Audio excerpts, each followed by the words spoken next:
The hut that walked by itself? The big engines looked anxiously at each other as the wind whistled round their engine shed.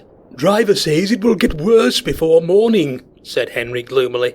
"I remember once when a wind like this blew down the signals at the junction," remarked James.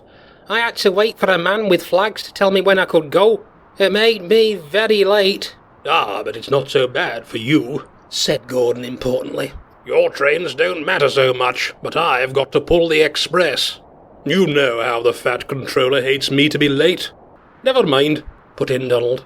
"Perhaps the wind will be behind you so that you can go faster and be early. For once," he added cheekily. Gordon snorted.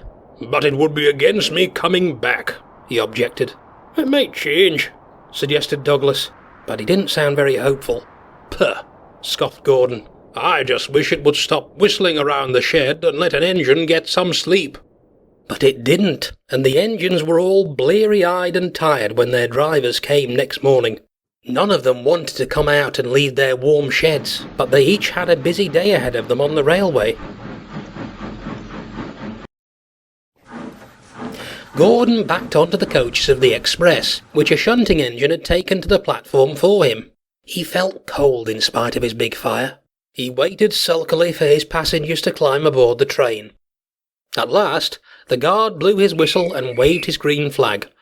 "Come along now, Gordon puffed impatiently to the coaches, and moved slowly from the shelter of the station. Suddenly, as the wind hit him, he felt as if he had run into a wall. "Oof!" he exclaimed. "Never mind, Gordon," encouraged his driver. "Keep them moving."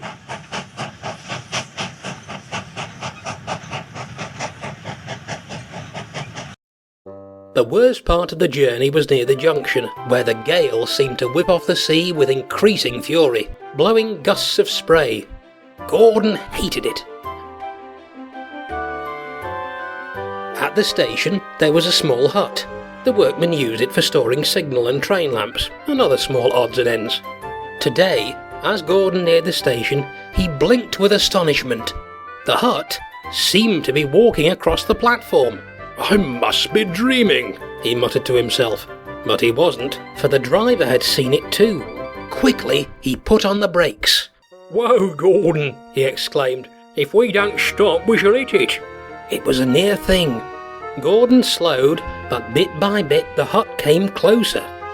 Finally, when Gordon was only a few yards off, the hut slid over the edge of the platform.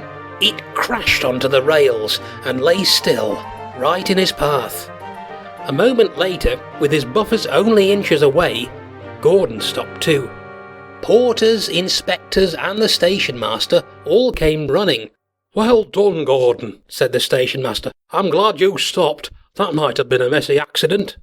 Meanwhile, the porters heaved the battered hut onto a trolley. Then, with much tugging and pulling, they moved it out of Gordon's way so that he could finish his journey.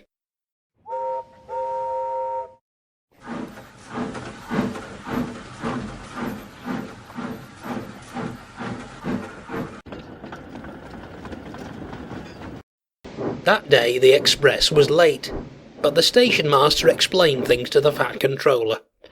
As for Gordon, none of the other engines had ever seen a hut that walked by itself, and he enjoyed explaining what it looked like.